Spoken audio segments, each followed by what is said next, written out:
오늘 저녁에는 우리가 함께 봉독한 누가복음 7장 11절부터 17절 말씀 본문으로 불쌍한 사람을 지나치지 않으시는 예수님이라는 제목으로 함께 은혜 나누는 시간 되기를 소망합니다.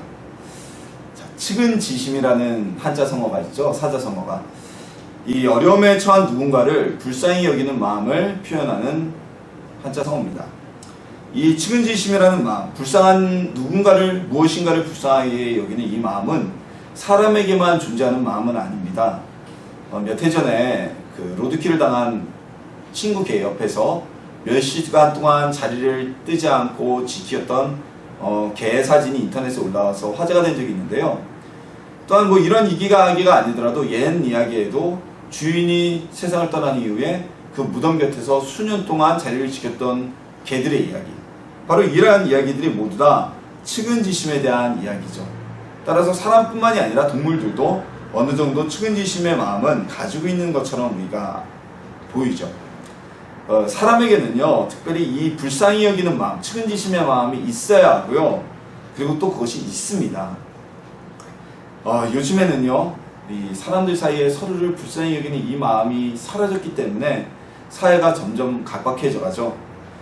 무한 경쟁의 시대에서 내가 남을 돕기보다는 내가 더 많은 것을 쟁취해야 누리고 살 수 있기 때문에 누군가를 돌볼 여력도 없고 그럴 시간이 없다고 사람들은 핑계를 대면서 측은지심의 마음, 사람을 불쌍히 여기는 마음을 나타내지 않습니다. 베풀지 않습니다.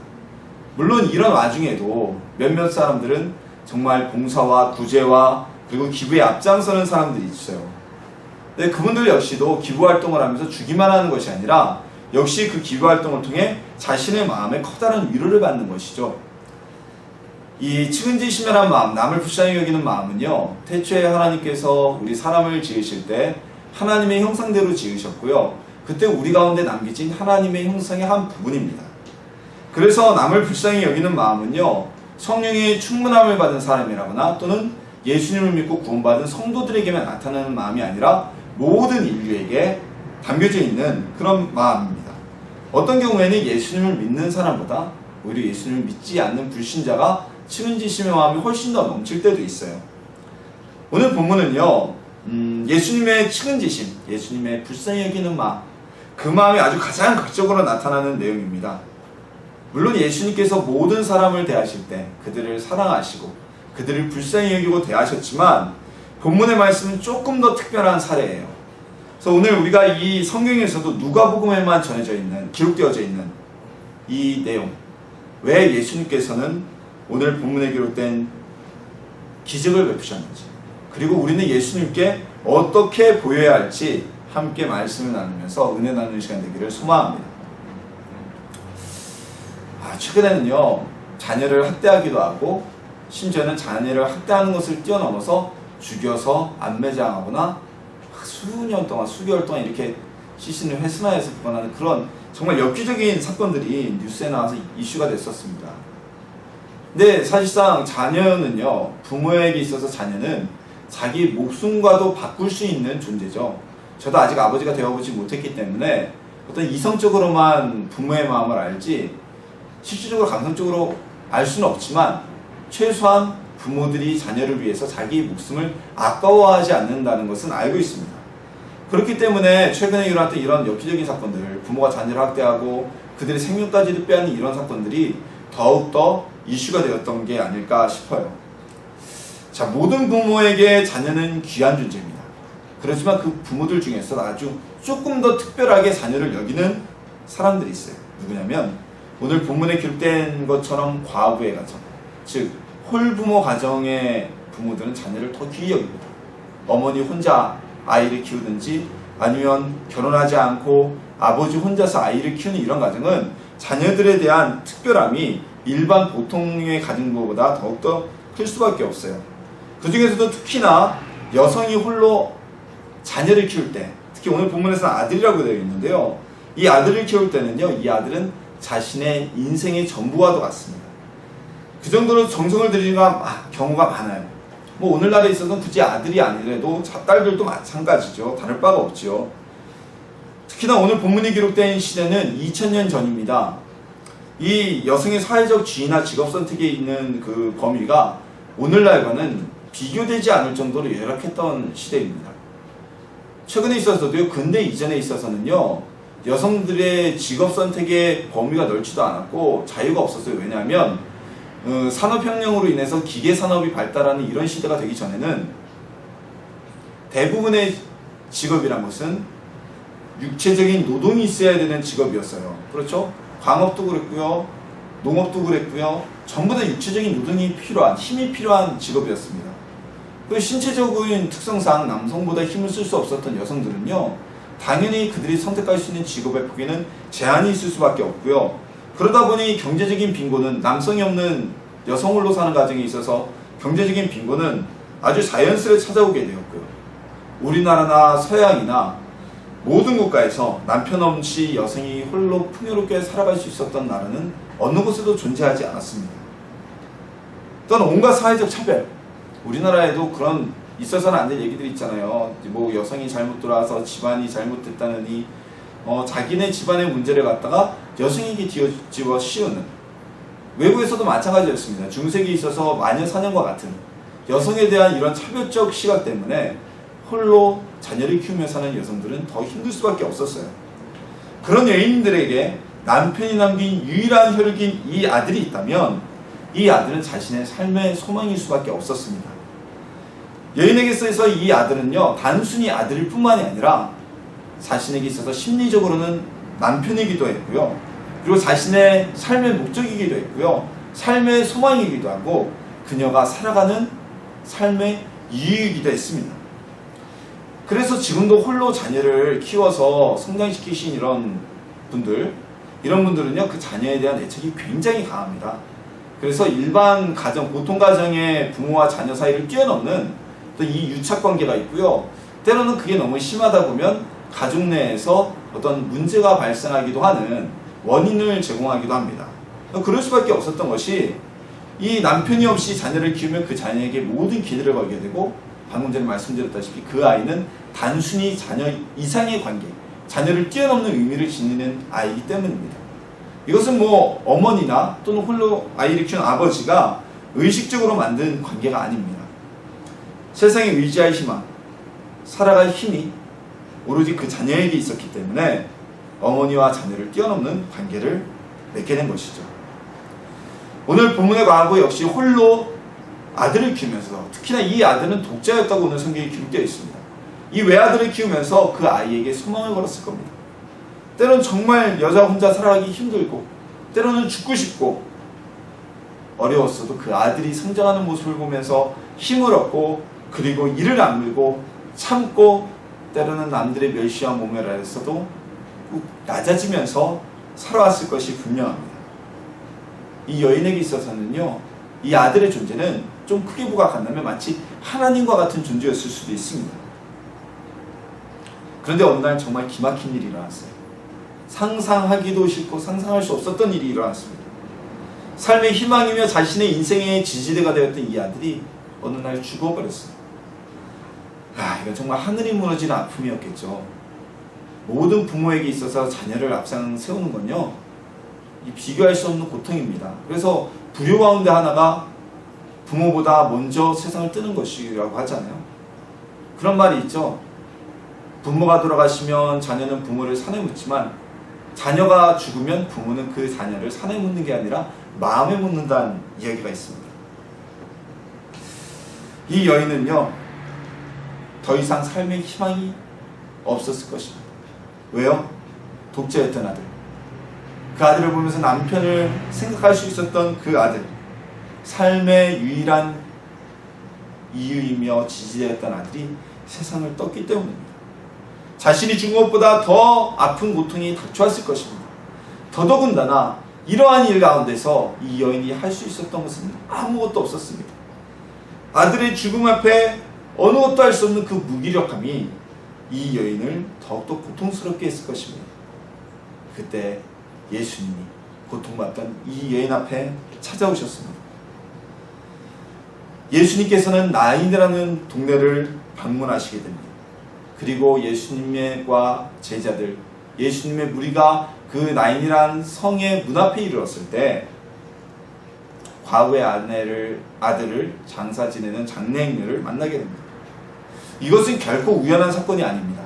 이미 예수님께서는 나인으로부터 수킬로미터 이상 떨어진 곳에 머물고 계셨지만 이 과부의 슬픔, 이 여인의 슬픔과 고통의 외침이 예수님께 전해졌던 것입니다.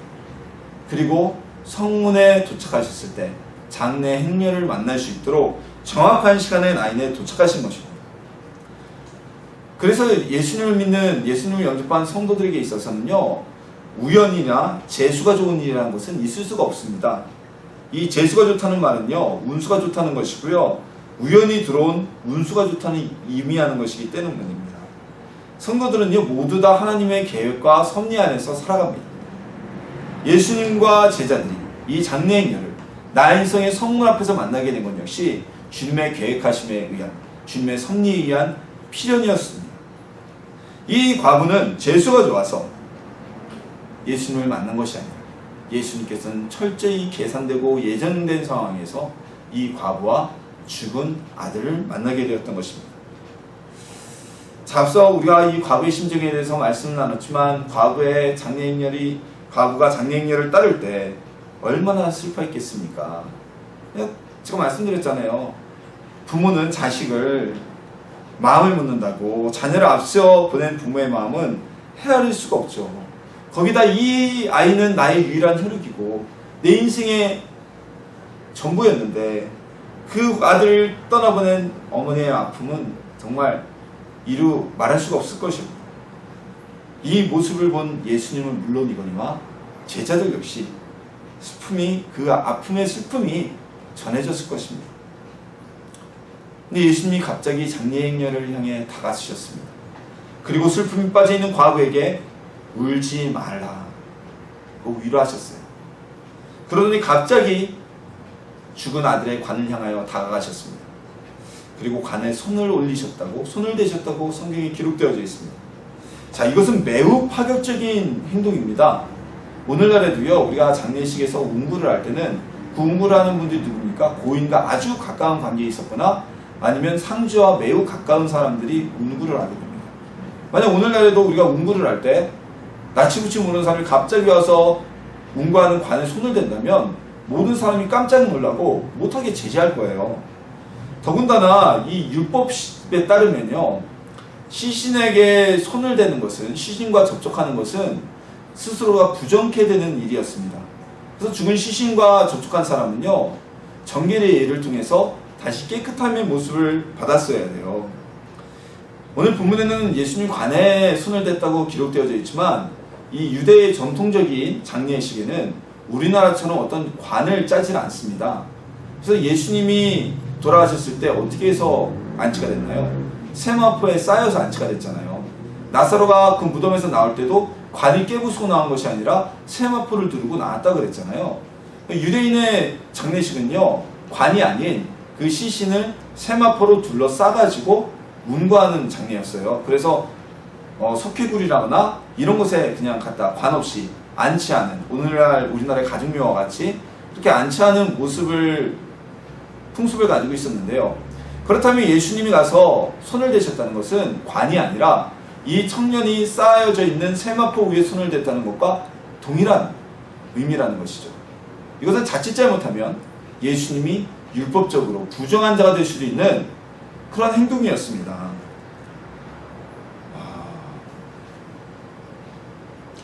이 모습은 장례를 치르는 사람들 뿐만이 아니라요, 예수님을 따라왔던 제자들과 함께했던 사람들 모두가 깜짝 놀랄 수밖에 없는 매우 파격적인 행위셨습니다.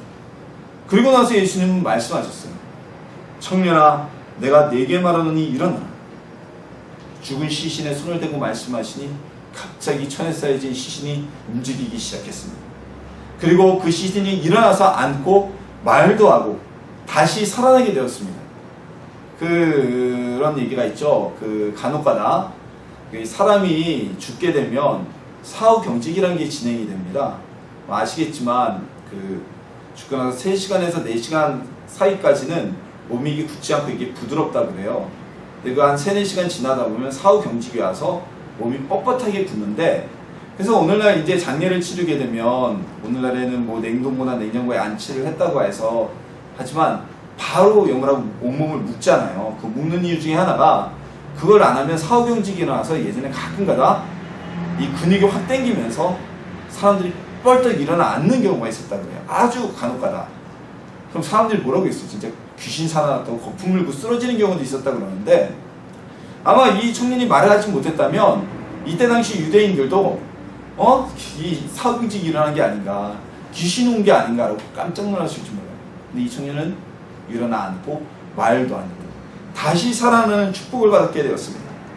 그리고 살아난 청년을 예수님은 슬픔으로 괴로워하던 그 어머니, 괴로워하던 과부였던 여인에게 돌려주셨습니다.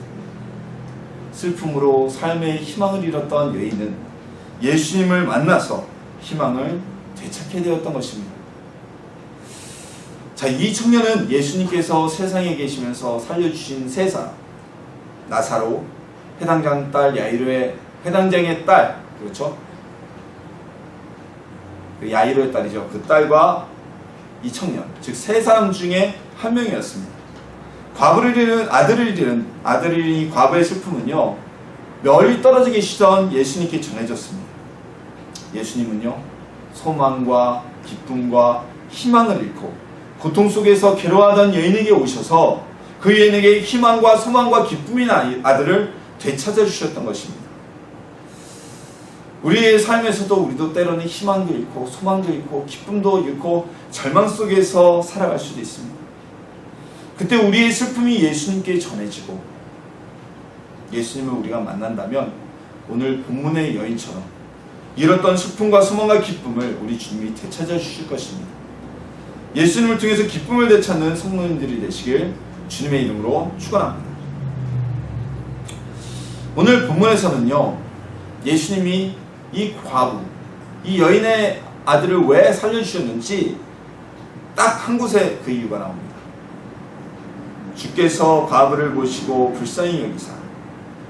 이 구절에서 나온 것처럼 여인이 불쌍하다는 이유가 예수님이 이 여인의 아들을 살려주신 유일한 이유였습니다. 이 기적 이후에 예수님에 대한 소문은 온 유대와 사방에 펼쳐지게 됐지만 그것은 예수님이 이 아들을 살리신 이후에 따라온 부차적인 결과인 것이고요. 나면서부터 눈먼자의 비유와는 좀 들린 사건이죠. 그 눈먼자를 고치실 때 예수님은 이미 저가 하나님의 영광을 위해서 저렇게 예비되고 태어나게 됐다는 말씀을 하셨지만 이 여인의 아들은 달랐어요. 더군다나 오늘 본문에서 예수님의 기적은요, 예수님이 이 땅에서 행하셨던 다른 이적과는 조금 다른 특이한 구조를 가지고 있습니다. 예수님께서 누군가의 병을 고쳐주시거나 그리고 그의 기도에 응답해 주실 때는 고침받는 사람의 구함이 있었거나 아니면 때로는 예수님이 다가가셨더라도 그 고침받을 사람의 믿음을 확인하시고 기적을 나타내셨습니다. 자, 예를 들어서 백부장이 자신의 하인을 고침받았을 때에도 백부장이 예수님께 나와서 예수님과 면담하면서 나의 종을 고쳐달라고 구하였기 때문에 고침을 받은 것이고요. 회당장의 딸을 살리셨을 때에도 이 회당장 야이로가 자신의 사회적 지위와 체면 다 내려놓고 예수님을 찾아갔기 때문에 고침을 받았습니다.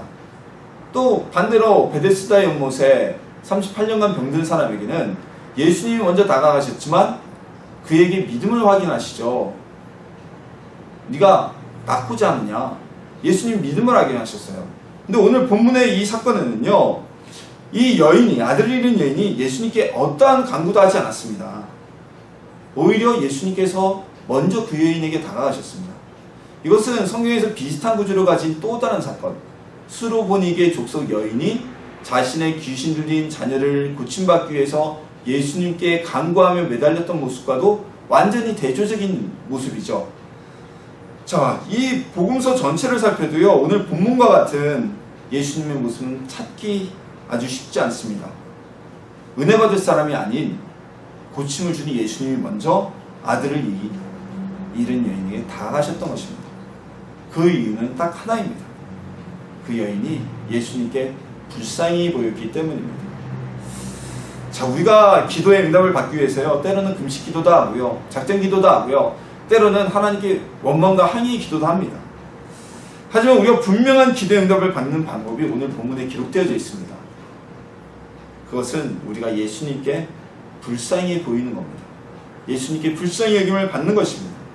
예수님은요, 우리 사람들보다도 정이 많으시고 측은지심이 넘치셔서 우리 사람들이 지옥에 가는 것이 안쓰러워서 스스로 사람의 몸을 입으시고 태어나시고 이 땅에 살아가면서 우리가 겪는 모든 고통을 겪고 체험하셨고 자신의 생명까지도 우리에게 주신 그렇게 사랑이 많고 정이 많으신 예수님입니다. 예수님이 이만큼 사람을 불쌍히 여기시고 사랑하시는데 그 정이 많은 예수님께 우리가 불쌍히 보이기만 한다면 우리를 괴롭히는 모든 문제들, 우리가 잃어버린 희망과 꿈들, 소망들 우리 주님이 되찾아 주신다는 것입니다. 자, 똑같이 사업을 실패한 두 친구가 있습니다. 비슷한 시기에 사업을 하다가 두 친구 모두 사업을 실패하게 되었습니다. 그 둘 중에 한 명은 어릴 때부터 아주 풍족한 삶을 살고 누리고 살았습니다. 유복한 가정에서 태어났고요. 학창 시절에도 없는 것 없이 다 하고 다녔고 사람들이 누리는 모든 문화활동, 즐거움을 다 누리고 살았습니다. 집안이 풍요에 들어갔으니까요. 그리고 아버지가 물려준 유산으로 사업체를 크게 시작했고 그 사업체를 통해서 대표직을 유지하면서 많은 돈을 쓰고 모든 것을 누리다가 결국은 재무 상태가 악화되어서 부도를 내게 되었습니다. 그리고 또 다른 한 명의 친구가 있습니다. 이 친구는요, 어릴 때부터 굉장히 어렵게 살았어요. 정말 가난하게 살았습니다. 그래서 마음껏 먹지도 못하고 마음껏 쓰지도 못하고 학교 다닐 때도 또래 친구들이 보편적으로 다 누리는 문화생활도 하지 못했습니다. 하지만 정말 성실히 노력했고 열심히 노력해서 그 결과로 작은 사업체를 시작하게 되었어요.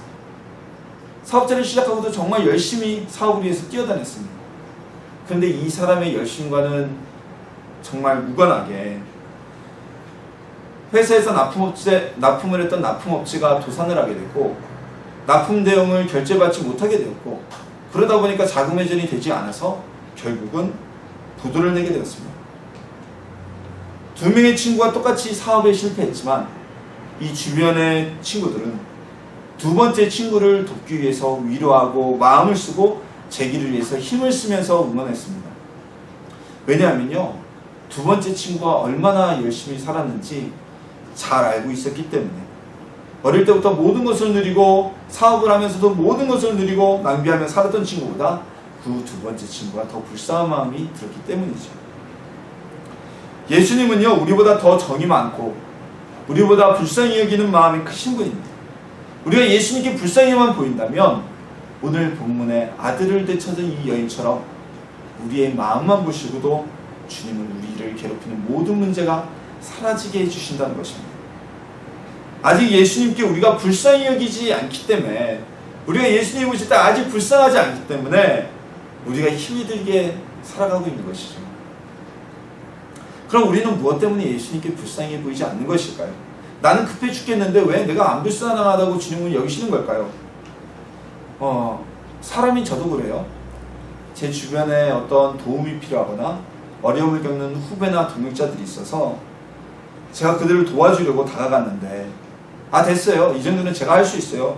도움 안 주셔도 돼요. 라고 거부하거나 자존심을 세우면서 나는 괜찮아요. 내가 어떻다고요? 라고 거절한다면 저는 그냥 도움의 손길을 걷고 내버려둡니다. 어떤 경우에는요, 그 반응에 따라서 도와주려다가 오히려 기분이 언짢아질 때도 있어요. 우리 예수님의 마음도 같지 않으실까요? 우리를 돕기를 원하시는데 우리는 기도를 하면서도 위장을 합니다. 포장을 합니다. 저 괜찮아요, 주님. 저 버틸만해요. 감사해요. 라고 포장을 합니다. 만약에 예수님이 이 과부인 여인에게, 아들을 잃은 과부였던 여인에게 다가가셨을 때 이 여인이 예수님을 보고 당신이 뭔데 우리 아들의 장례를 방해합니까? 나는 괜찮아요. 위로하지 마세요. 라고 말했다면 이 죽은 아들을 다시 얻지, 이 죽은 아들이 다시 살아나지 못했을 것입니다. 이 여인은요, 예수님의 위로를 받아들였기 때문에 아들을 살아날 수 있었고 자신의 아들을 되찾을 수가 있었습니다. 우리 예수님 앞에서 자존심 세우지 맙시다. 아직 내가 뭔가 방법이 있다고, 내가 무슨 방법인가 찾을 수 있다고 생각하지 마시기 바랍니다. 우리가 아직도 내가 할 수 있다고 생각하고 방법을 찾는다면요, 예수님께 불쌍히 여김을 받을 수가 없습니다. 구하라, 찾으라, 두드리라고 했다고요? 그건 기도하면서 예수님을 향해서 하는 거지, 우리가 세상의 방법으로 찾고 두드리고 자존심을 세우라는 얘기가 아니죠. 오늘 본문의 예처럼 우리를 향해 다가오는, 우리를 불쌍히 여기시는 예수님의 손을 잡기를 원합니다.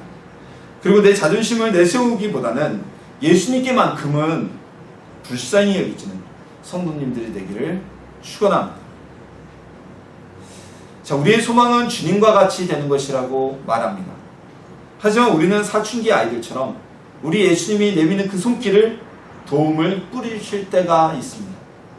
심지어 기도하면서 끝까지 저는 괜찮아요, 주님 저는 괜찮아요 라고 자신을 포장하기도 합니다. 예수님께 불쌍히 보이면요, 그것만으로도 어떠한 문제라도 다 사라지게 됩니다. 죽음을 이기는 문제가 있겠습니까? 우리 예수님이 불쌍히 여기도록, 우리를 불쌍히 여길 수 있도록 기도하십시오. 어떤 분들은 기도할 때도 전투적으로 하시는 분들이 있어요. 이런 거죠. 주님, 이 기도 안 들어주시면 절대 안 됩니다. 이 기도 안 들어주시면 저 삐뚤어질 거예요. 자, 이런 기도를 하고 있다면 예수님이 불쌍히 보실까요? 한나가 응답받을 수 있었던 것은요, 자녀를 출산하지 못하는 여인이 겪는 그 서름과 슬픔을 큰 소리로 울부짖지도 못하고 속으로 중얼거리며 사귈 수 없었던 그 여인의 모습이 너무나 슬퍼 보였기 때문에, 너무나 불쌍히 보였기 때문에 그녀가 응답을 받고 사무엘과 많은 자녀를 둘 수 있었던 것입니다. 우리 예수님께 불쌍히 여김을 받읍시다. 예수님께서 우리를 보시면서, 아, 쟤는 내가 안 도와주면 안 돼, 내가 쟤를 꼭 도와줘야겠구나 라는 마음이 들도록 그렇게 기도하며 나가십시오. 그때 우리에게도 우리가 잃어버렸던 소망과 우리가 사라졌던 기쁨과 즐거움을 되찾는 기적이 나타나게 될 것입니다. 예수님은요, 불쌍한 사람을 그냥 지나치지 못하는 분이십니다. 예수님 앞에서는 한없이 불쌍한 사람이 되어서 우리가 잃어버린 기쁨과 소망, 그것들을 되찾는 에셀나무 쉼터교회 성도님들이 되시길 주님의 이름으로 축원합니다.